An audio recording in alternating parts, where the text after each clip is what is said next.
곧 예배가 시작됩니다.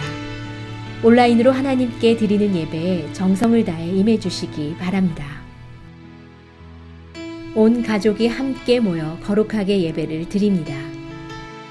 부모가 아이들의 훌륭한 영적 교사 역할을 하시길 바랍니다. 단정한 복장으로 예배를 드립니다. 성경책을 지참합니다. 예배 10분 전부터 예배 준비를 완료하고 기도합니다. 올바른 자세로 모든 순서에 정성을 다해 참여합니다. 핸드폰보다는 TV나 컴퓨터 모니터로 예배를 드립니다. 예배에 집중하여 하나님의 은혜를 기대합니다. 헌금은 정성껏 준비해서 우편으로 보내시거나 직접 교회 사무실 헌금함에 봉헌합니다.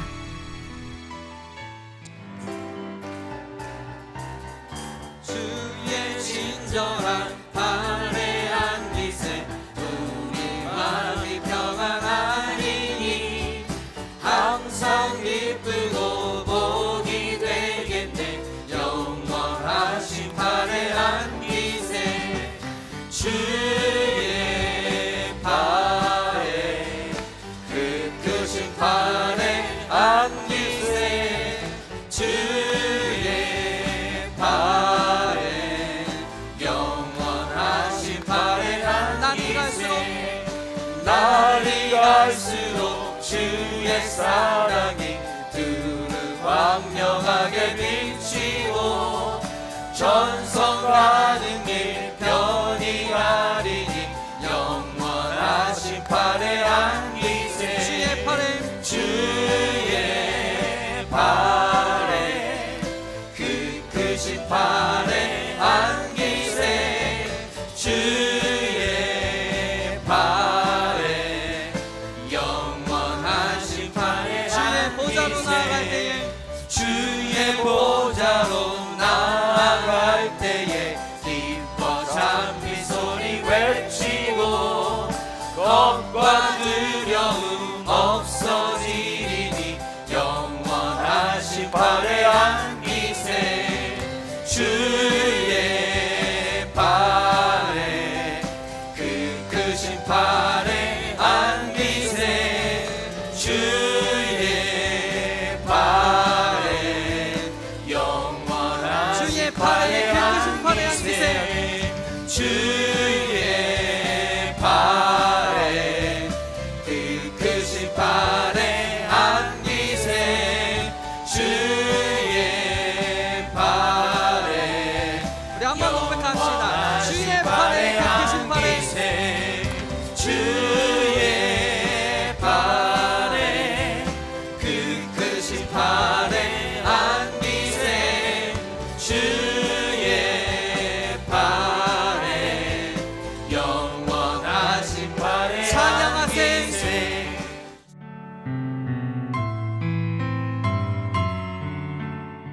주님, 하나님께서 창조하시고 보시기에 참 좋았다고 하셨던 우주 만물을 생각해 봅니다.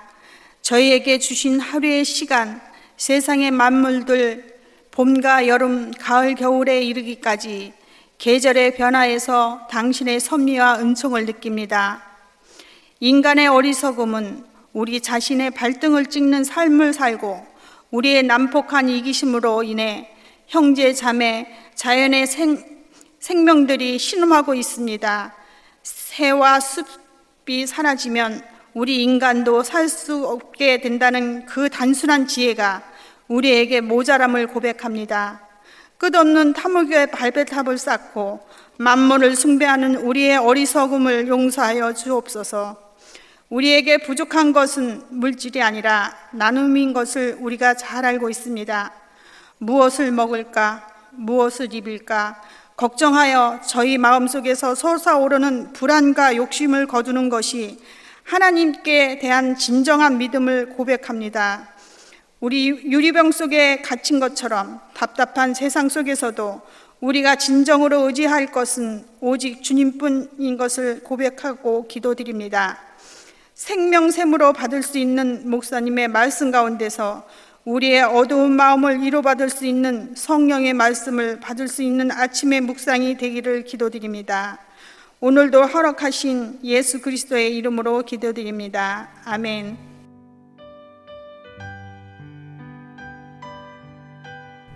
오늘 우리에게 주시는 하나님의 말씀은 예레미야 47장 1절부터 7절입니다. 함께 봉독하시겠습니다. 바로가 가사를 치기 전에 블레셋 사람에 대하여 선지자 예레미야에게 임한 여호와의 말씀이라. 여호와께서 이와 같이 말씀하시되 보라, 물이 북쪽에서 일어나 물결치는 시내를 이루어 그 땅과 그 중에 있는 모든 것과 그 성읍과 거기에 사는 자들을 휩쓸리니 사람들이 부르짖으며 그 땅 모든 주민이 울부짖으리라.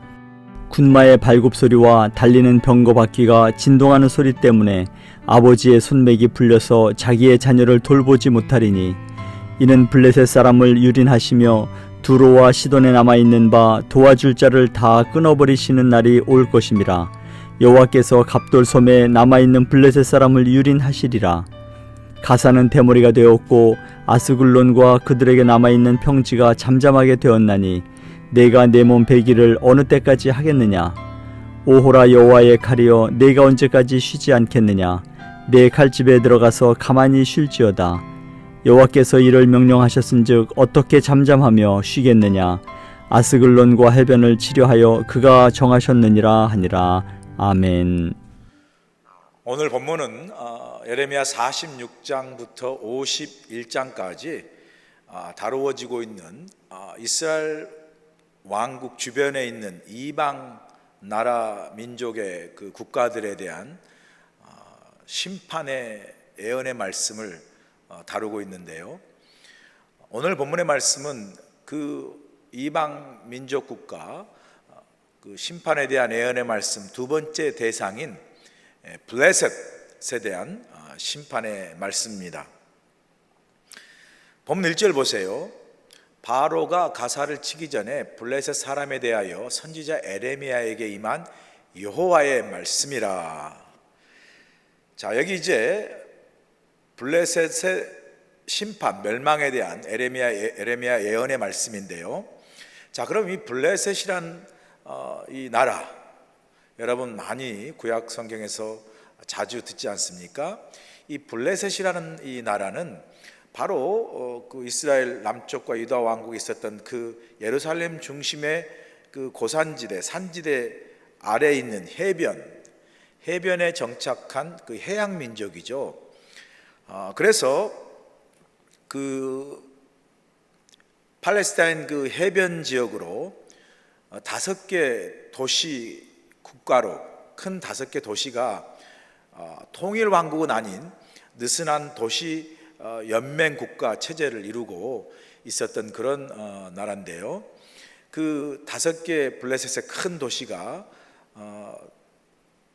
그 이름을 말하면 가사, 그 다음에 가드, 그 다음에 아스돗, 아스글론, 에그론. 그래서 제가 이제 신학 공부할 때 가가 아아에 이렇게 외운 적이 있습니다. 이 5 그 도시로 이제 이루어진 그런 국가인데요. 구약 성경에 보면 이 블레셋은 이스라엘을 끊임없이 괴롭혔던 아주 그 적대 국가죠. 뭐 사무엘 시대부터 시작해서 이제 괴롭히게 되는데, 사실 이 블레셋은 그 이스라엘 백성들이 출애굽해서 하나님이 약속한 가나안 땅에 들어가지 않습니까? 그 가나안 땅에 들어가기 전부터 그 팔레스타인 해변 지역에 정착해 있던 그런 민족이죠. 그리고 이제 그 사무엘 사사 시대에 보면 원래 이스라엘 백성들이 가나안 땅에 들어가서 그 정착해 살 때는 왕이 없었습니다. 왕정 국가가 아니죠. 그런데 블레셋을 보니까 저기는 왕이 있어가지고 그냥 왕 밑에 신하도 있고 또 군대가 있어가지고 막 자기들을 침략하고 강성한 그런 국가처럼 보이니까 이 이스라엘 백성들도 사무엘에게 우리도 저 블레셋 국가처럼 우리도 왕을 달라고 요구하게 했던 그런 나라가 또한 그 블레셋이라는 나라죠. 그런데 이제 이 블레셋에 대한 하나님의 심판의 말씀이 오늘 본문에 이제 에레미야를 통해서 주시는 것을 볼 수 있습니다. 본문 1절을 보면 하나님께서 바로가 가사를 치기 전에 블레셋에 대한 여호와의 말씀이 에레미야에게 임했다라고 이야기하지 않습니까? 여기서 등장하는 가사는 아까 말씀드린 대로 블레셋의 5개의 도시국가 중에 가사가 제일로 큰 도시입니다. 그리고 지금 이제 팔레스타인 지역에 있는 이 가자 지구라고 아시죠? 팔레스타인 그 자치 국가의 가자 지구라는 그런 지역이 오늘 본문의 가사라는 지역이죠. 그런데 그 가사라는 지역을 바로가 애굽의 왕 바로가 치기 전에라고 그렇게 이제 언급하면서 그 바로가 가사를 치기 전에 에레미야에게 말씀이 임했다고 이야기하죠. 그런데 역사학자들은 실제적으로 그 바로의 공격이 610년에서 601년 사이 어느 시점에서 실제적으로 바로가 가사를 쳤다라는 그런 그 역사학자들은 그렇게 보고 있습니다. 그래서 이 애굽의 가사의 침공은 이제 오늘 본문에 나오게 되는 바벨론의 실제적인 침략과 멸망 이전에 있었던 그런 애굽의 공격을 말하는 것이죠. 그런데 그 공격이 이루기 전에 블레셋에 대한 하나님의 심판의 말씀이 임했다는 거죠. 자, 그래서요 그런 정치적 상황으로 볼 때 당시 고대 중동 사람들은 만약에 블레셋이 침략을 당해서 망한다면 그 블레셋을 망하게 할 수 있는 나라는 남쪽의 큰 강대국인 애굽이 이 블레셋을 쳐서 망하게 할 수 있는 국가라고 그렇게 생각을 했습니다. 실질적으로 블레셋도 그 지리적으로 가까운 남쪽에 있는 이 애굽이 자기들을 치고 또 자기들을 이렇게 국가에 큰 위협이 된다는 생각으로 애굽을 많이 신경을 쓰게 되는 거죠. 애굽을 많이 대비하는 거죠. 그래서 만약에 쳐들어온다면 애굽이 쳐들어와서 우리를 정말 힘들게 할 것이다라고 그렇게 생각을 했습니다. 그런데 이 모든 예상이 다 오늘 본문에 보면 그 모든 예상이 다 빗나가는 것을 볼 수 있습니다. 오늘 본문을 보면 당시 사람들이나 블레셋 사람들 그 자신들도 그 생각했던 애굽이 우리를 칠 것이라는 그 생각과는 달리 역사적으로 블레셋을 침략해서 블레셋을 멸망시킨 그 나라는 애굽이 아닌 당시 북쪽에 있었던 상당히 멀리 떨어져 있는 북쪽에 있었던 이 바벨론 제국에 의해서 그 블레셋이 멸망될 것임을 하나님은 에레미야를 통해서 오늘 본문을 통해서 말씀해 주고 있는 걸 볼 수 있습니다. 본문 2절 보세요. 여호와께서 이와 같이 말씀하시되 보라 물이 북쪽에서 일어나 물결치는 시내를 이루어 그 땅과 그 중에 있는 모든 것과 그 성읍과 거기에 사는 자들을 휩쓸리니 사람들이 부르짖으며 그 땅 모든 주민이 울부짖으리라 말씀하죠. 여기에서 북쪽에서 일어난 블레셋을 휩쓸고 갈 그 강물, 그 물은요 바벨론 제국을 상징하죠. 북쪽에 있는 바벨론 제국, 그 바벨론 제국이 들이닥쳐서 블레셋 전역을 마치 큰 강물이나 홍수가 와서 그냥 온 땅을 휩쓸어 버린 것처럼 블레셋을 그냥 휩쓸어 버릴 것이라는 거죠. 초토화시킬 거라는 거죠. 이때 블레셋은 모든 성읍과 그 땅의 주민들은 살려달라고 울부짖을 것이고 또 모든 주민이 통곡할 것이다 라고 에레미야는 예언을 합니다. 자, 오늘 이 에레미야 예언을 통해서 우리가 중요한 영적 교훈을 하나 배우게 되지 않습니까? 그것은 바로 하나님의 생각과 사람의 생각이 다르다는 거예요. 여기 오늘 본문에 보니까 당시 고대 당시 그때 블레셋 사람들이나 그 주위의 사람들은 애굽이 블레셋을 칠 것이다 그렇게 생각을 했지 않습니까? 그러나 오늘 본문에서 보여준 하나님의 생각은 뭐죠? 애굽이 아니라 바벨론을 사용하여서 하나님이 블레셋을 칠 것이라는 것을 말씀해 주고 있는 것을 우리가 볼 수 있습니다.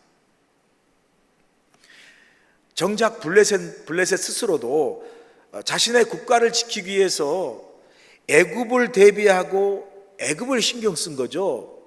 애굽을 위해서 뭔가 많은 에너지와 힘을 쓰고 있죠.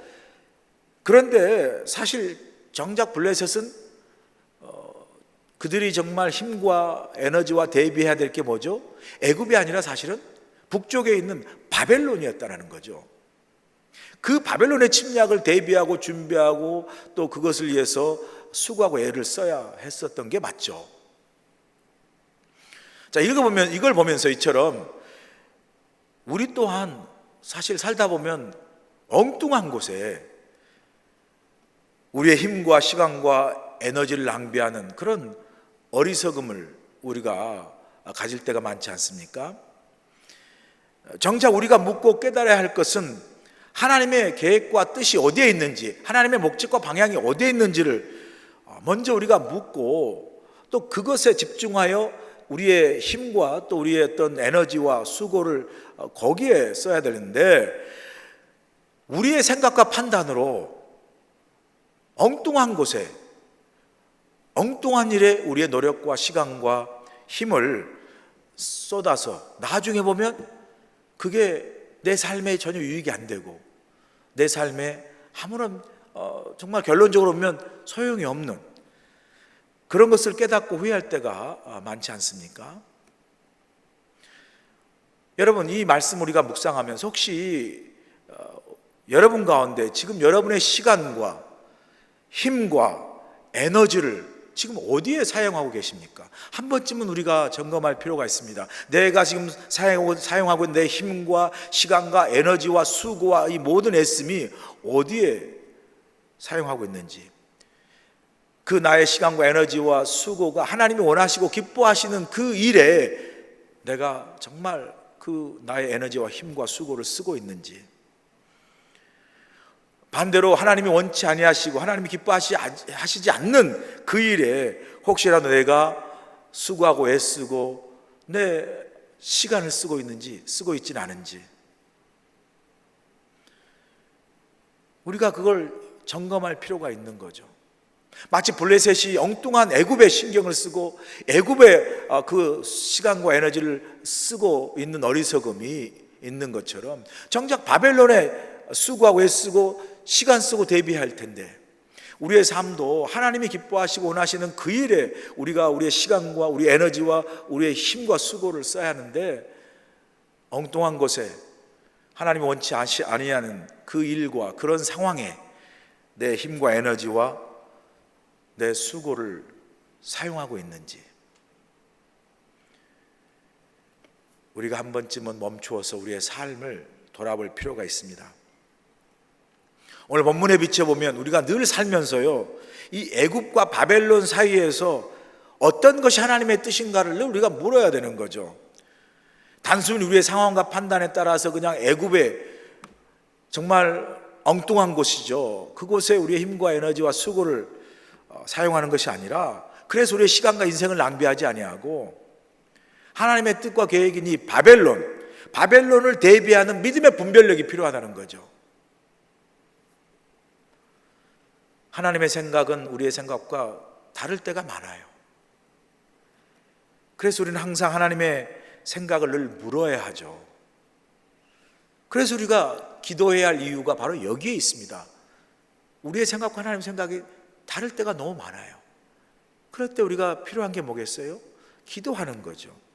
왜냐하면요, 우리가 하나님께 기도할 때 성령님께서 우리 안에서 역사하셔서 하나님의 뜻대로 우리를 인도해 주시는 그런 역사를, 우리가 하나님의 뜻대로 우리의 삶을 걸어갈 수 있도록 성령이 우리 안에서 도우신다는 거죠.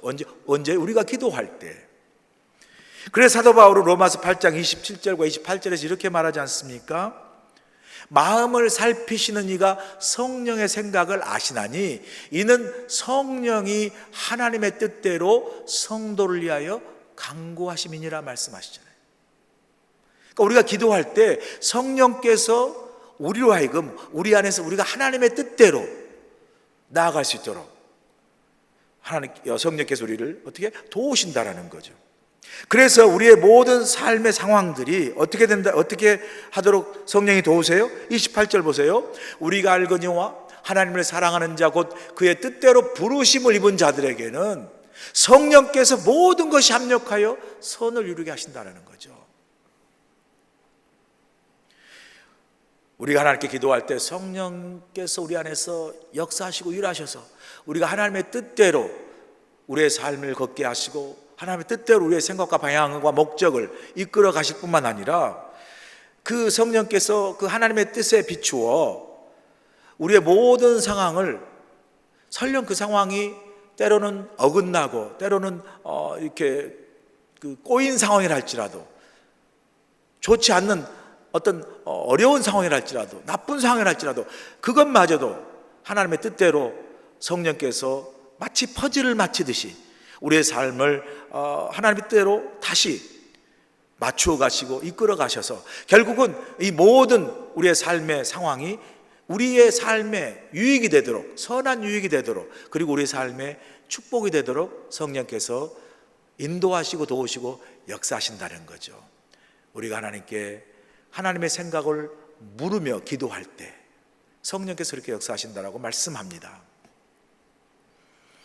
이런 그 성령의 도우심과 역사를 우리가 깨닫고 늘 하나님의 생각을 묻는 기도로 나아가는 저와 여러분이 되기를 간절히 소원합니다.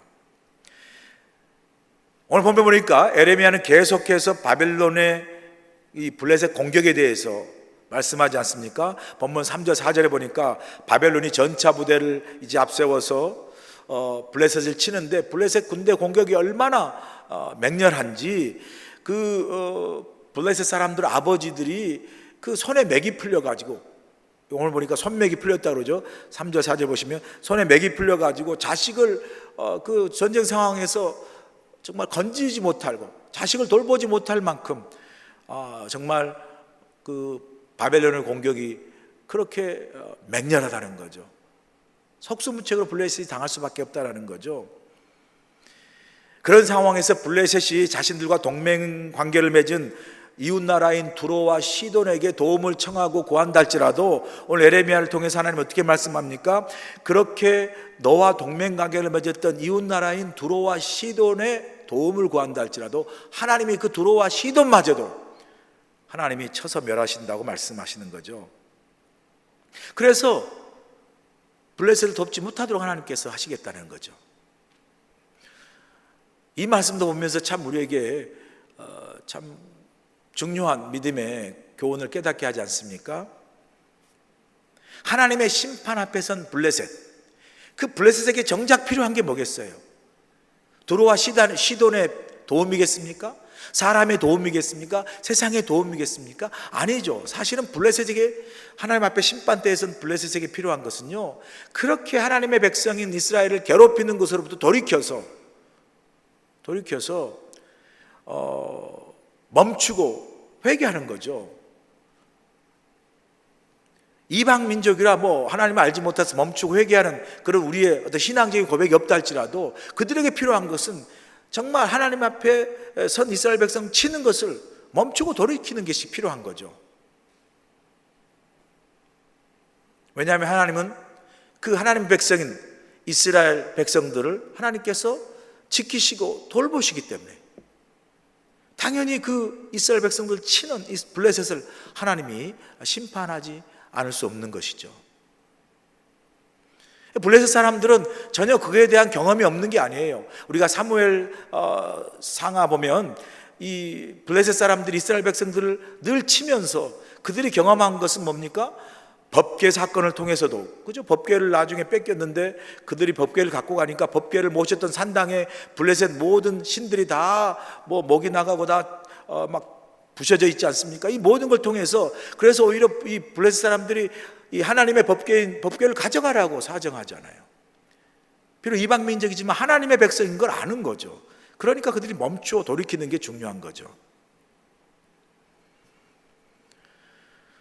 그게 사실 블레셋에게 필요한 겁니다. 우리도요, 때때로 삶의 위기와 고난을 만날 때가 있죠. 그 삶의 위기와 고난은요, 하나님께서 때때로 우리로 하여금 우리의 삶을 돌아보고 하나님께로 돌아오게 하는 하나님의 부르심이기도 하고요, 또 그 고난과 위기를 통해서 우리와 믿음의 관계를 회복하시고자 하는 하나님의 은혜의 기회가 그 고난과 위기 속에 숨어 있어요. 그래서 우리 믿는 그리스도인들은 고난을 그냥 고난 그 자체로 단순히 바라보지 아니하고 고난과 위기를 바라볼 때 그 고난과 위기 속에서 하나님의 뜻을 분별하고 하나님의 어떤 목적을 우리가 깨닫게 될 때 그 고난이 하나님으로부터 하나님께로 우리가 더 가까이 더 깊게 나아가서 고난과 위기가 아니었다면 하나님과 나의 관계가 느슨하고 하나님과 나의 관계가 이렇게 믿음에 깊이 서지 못할 수도 있을 그런 상황인데, 우리가 예기치 않는 고난과 위기 속에 우리가 하나님께 기도로 나아가잖아요. 더 가까이 더 깊게 나아감으로 그 고난과 위기가 때때로 우리로 하여금 하나님 앞에서 우리의 신앙을 돌아보게 하고 우리의 믿음을 돌아보게 하고, 그래서 회개하고 깨달음으로 하나님과 우리의 믿음의 관계를 더욱더 깊게 세우고 회복시키는 그런 그 통로가 되지 않습니까? 고난과 위기가. 그래서 우리 믿는 그리스도인들은 이 고난과 위기를 뭐라고 이야기합니까? 숨겨진 혹은 변장된 축복이다라고 이야기하죠. 바로 그런 이유 때문에 그렇습니다. 고난이 고난으로 끝나지 아니하고 고난을 통해서 내가 주의 율례를 배웠습니다, 주의 말씀을 배웠습니다, 주의 은혜를 배웠습니다 고백한 시편 기자처럼 고난을 통해서 우리가 하나님께 더 나아가는, 또 하나님과 더 깊게 믿음을 회복하는 그런 은혜를 입었기 때문에 그런 고백을 하는 것이죠. 우리가 때때로 위기와 고난 속에 있을 때 그 위기와 고난 속에서 우리의 삶과 또 우리와 하나님과의 관계를 다시 한번 점검하고 그 고난과 위기가 힘들고 어렵지만 더 하나님께 깊게 나아가고 하나님과 더 가까이 나아가는, 그래서 우리의 믿음의 관계가 회복되어지고 그 회복을 통해서 결국은 고난과 위기를 이기게 하시고 하나님과 함께 승리하게 하시는 그런 은혜, 그런 축복을 저와 여러분 삶 속에서 경험할 수 있기를 간절히 소원합니다. 블레셋 이 가사라는 지역에 이제 바벨론이 침략을 해서 블레셋을 칠 때에 재밌는 표현을 해요. 이렇게 블레셋이 이제 바벨론에서 침략을 당해서 마치 강물이 쓸어가듯 초토화되는 그것을 오늘 성경에 보니까 대머리가 되었다라고 표현하죠. 뭐 대머리 가지신 분들에게 죄송하지만 이 대머리는 뭡니까? 머리가 다 빠지고 하나도 없는 거죠. 그러니까 블레셋이 이제 바벨론이 블레셋을 치게 되면 블레셋 땅에 남은 것이 하나도 없다라는 그 황폐화될 것이라는 표현을 이제 대머리가 된다라고 표현합니다. 그리고 이때 블레셋 사람들은 막 그것을 어떻게든 막아보려고 또 그런 상황을 자기가 믿는 그 자기 신들, 우상이죠. 그거 우상에 좀 막 간구하면서 막 자기 몸을 베고 상해하는 그런 일이 있을 것이라고 이제 에레미야가 또 예언합니다. 본문 5절 보세요. 가사는 대머리가 되었고, 블레셋의 가장 큰 도시죠. 아스글론과 어느 더 도시죠. 그들에게 남아있는 평지가 잠잠하게 되었나니 내가 내 몸 베기를 어느 때까지 하겠느냐 말씀하세요. 자, 이 구절을 읽으면요, 데자뷰라는 게 있죠. 데자뷰가 뭐죠? 어떤 상황을 보는데 어디서 많이 본 익숙한 상황을 우리가 영어로 데자뷰라고 그러죠.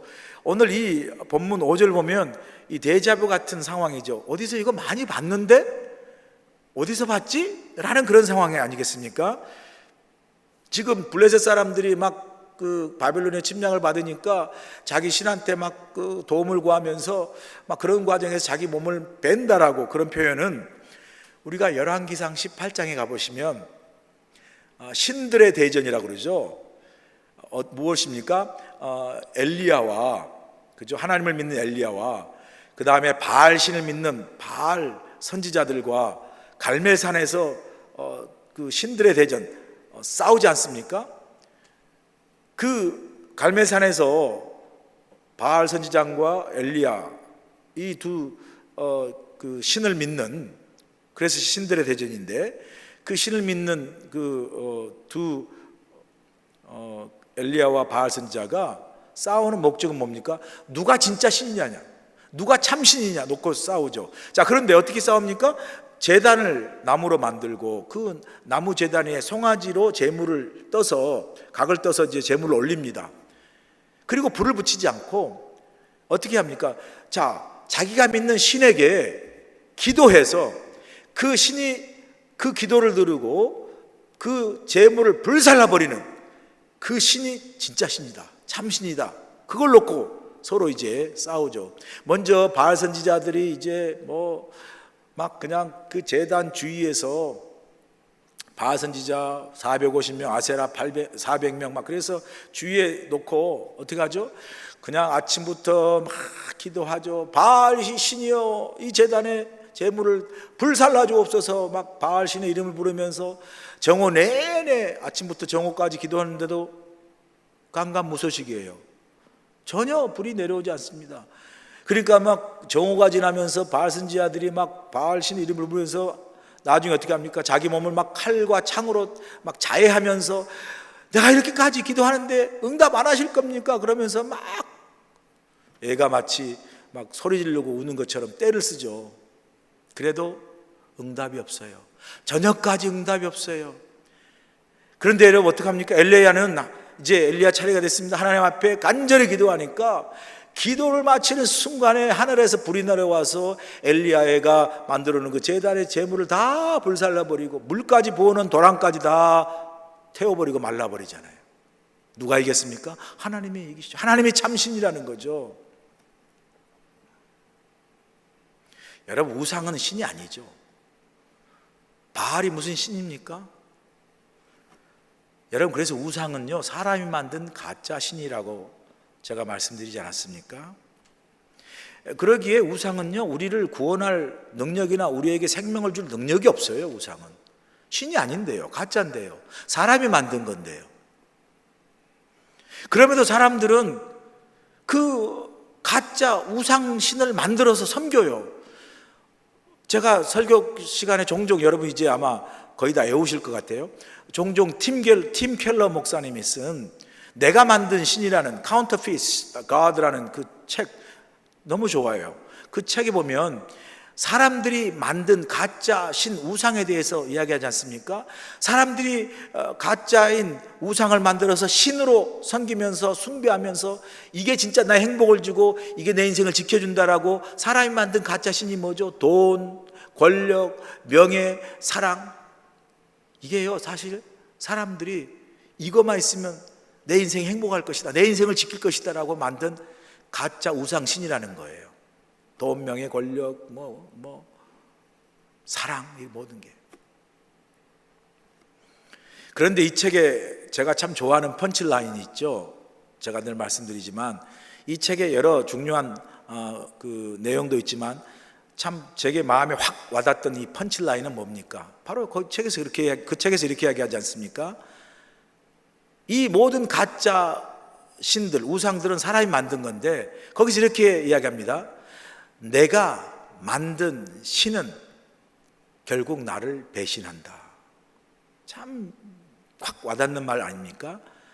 사람들이 믿고 이게 신이라고 생각했던 그 다 우상들은, 그게 돈이든 명예든 권력이든 사랑이든 그렇게 믿었는데 결국 어떻게 되죠? 내가 만든 신은 결국 나를 배신하는 것처럼 그 사랑, 그 돈, 그 명예, 그 권력 때문에 사람들이 어떻게 해요? 쓰러지고 무너지고 죽지 않습니까? 믿었던, 신이라고 믿었던 그 가짜 우상 때문에 사람이 생명을 얻기보다 생명을 잃고 쓰러지고 죽지 않습니까? 그러니 내가 만든 신은 나를 배신하는 게 너무나 맞는 말이죠. 오늘 본문에서도요, 블레셋 심판 과정에서 하나님이 참 신이고 하나님의 역사와 우리 인생을 주관하심을 분명히 선포하고 계시죠. 블레셋 사람들이 바벨론 침략 앞에서 고통스러워하면서 하나님께 제발 그 심판의 칼을 거두어 달라고 간청을 하죠. 그때 하나님이 말씀합니다. 오늘 본문 마지막 절 7절 보세요. 여호와께서 이를 명령하셨은즉 어떻게 잠잠하며 쉬겠느냐? 아스글론과 해변을 치러하여 그가 정하셨느니라 하니라 말씀하죠. 하나님이 이렇게 말씀하는 거예요. 예레미야를 통해서 내가 그 칼을 보냈는데, 그 심판의 칼을 보냈는데 그 칼이 어떻게 가만히 쉬고 있겠느냐?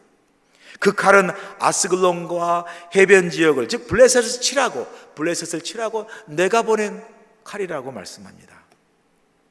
무슨 말입니까? 하나님께서 역사와 인생을 주관하시겠다는 거죠. 하나님이 칼자루를 쥐고 계시는 거예요. 블레셋이 칼자루 쥐고 있는 게 아니에요. 우리가 칼자루를 쥐고 있는 게 아니라 하나님이 칼자루를 쥐고 계세요. 하나님이 심판하시기도 하고 그 심판을 거두시기도 하시는 하나님이 주관하시고, 하나님이 우리 인생을 주관하시고 역사를 주관하신다는 것이죠. 여러분, 블레셋은요 이스라엘을 대대로 괴롭히면서 아주 크게 고통스럽게 한 아주 적대 국가였어요. 아주 가시 같은 나라였습니다. 그래서 이스라엘 민족 입장에서는 아마 블레셋 국가를 바라보면서 아마 이 블레셋 민족들은 영원히 우리를 괴롭히는, 정말 사라지지 않는 그런 가시 같은 그런 존재로 아마 이스라엘 백성들은 그렇게 믿었을 거예요. 그러나 그 블레셋 이스라엘 백성들이 저 가시는 진짜 평생 나를 따라다니면서 평생 우리 민족을 괴롭게 하는 그런 가시 같은 민족이라고, 그렇게 영원히 자기를 괴롭히는 민족이라고 생각했던 그 블레셋을요 하나님께서 심판하셔서 BC 604년의 역사에서 사라지게 하시죠. 멸망당합니다. 제가 그 마지막 7절을 묵상하면서 갑자기 이런 생각을 제가 또 깨닫게 되었는데요.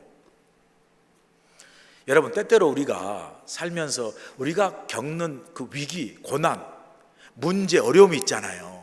아마 여러분 가운데도 그런, 여러분 지금 겪고 있는 문제나 위기나 어려운 고통, 고난이 있을 거예요. 그런데요, 뭐 별거 아니고 조금 뭐 견디면 지나갈 것 같은 건 괜찮죠. 뭐 그것도 힘들지만, 그러나 어떤 때는 어떤 문제는 진짜 그 어떤 내 인생의 고난이나 고통이나 그 위기가 너무 커가지고 이게 정말 내 인생에서 사라지긴 할까? 마치 그 내가 안고 있는 문제나 고통이 그냥 영원히 풀리지 않을 것 같은, 그냥 내 인생에 이게 언제 이 문제가 사라질까? 그 끝이 보이지 않는 그런 힘들고 어려운 문제나 위기가 있어요. 아마 그런 문제나 위기 속에 지금 어려움을 겪고 있는 성도들 계실 거예요. 정말 끝이 보이지 않는 이 어려움이 언제나 끝날까? 정말 끝나긴 할까? 풀리긴 할까라는 그런 고통스러운 현실 속에 우리가 있을 수 있습니다. 그런데요, 제가 오늘 이 말씀을, 이 블레셋 심판의 결론을 보면서요 이런 깨달음을 갖고 제가 위로를 받았습니다. 그게 뭐냐면요, 그렇게 사라지지 않을 것 같은 이스라엘 백성들에게 영원한 가시 같은 블레셋도 하나님이 어느 시점에 치워버렸어요. 어느 시점에 역사에서 사라지게 하셨어요. 와, 자, 그걸 보면서 우리 인생에도 뭐 정말 풀리지 않을 것 같은 문제, 이 문제가 정말 이 고통의 상황이 사라지긴 할까라는 그런 불같은 시험 같은 것도 하나님이 언젠가 우리가 믿음으로 인내하며 기도할 때 하나님이 언젠가 그 우리가 풀리지 않을 것 같은 그 어떤 고통, 그 문제도 하나님이 다 지나가게 하시고 다 사라지게 하시고 다 해결되게 하시고 다 다시 하나님께서 우리가 그 문제를 넉넉히 이기고 승리하게 하신다라는 그런 어떤 믿음, 그런 깨달음이 제게 큰 위로가 되었습니다. 여러분 삶 속에 지금 크고 작은 힘들고 어려운 문제들이 있을 거예요. 풀리지 않을 것 같은 정말 큰 고통도 있을 거예요. 그러나 여러분 인내하시고요, 하나님을 믿는 믿음으로 기도하세요. 하나님께서요 그 영원할 것 같은 가신 블레셋도 하나님께서 다 사라지게 하신 것처럼 지금 우리 가운데 풀리지 않을 그런 문제와 고통도 하나님이 다 사라지게 하실 겁니다. 하나님이 다 해결하실 거예요. 그 하나님을 믿고 여러분 오늘도 낙심하지 말고 기도하시고 믿음으로 든든히 그 어려움 가운데, 고통 가운데 정말 서서 꼭 하나님이 그 일을 이루시고 또 회복해 하신 은혜를 경험할 수 있기를 간절히 소원합니다. 사랑하는 여러분, 오늘 이제 한 주간도 우리 시작하는데요, 오늘 주신 말씀 다시 한번 묵상하시고 또 기도하시면서 이 한 주간도 주님과 함께 동행하면서 믿음으로 승리하시는 여러분 모두가 되시길 주님으로 간절히 축원합니다.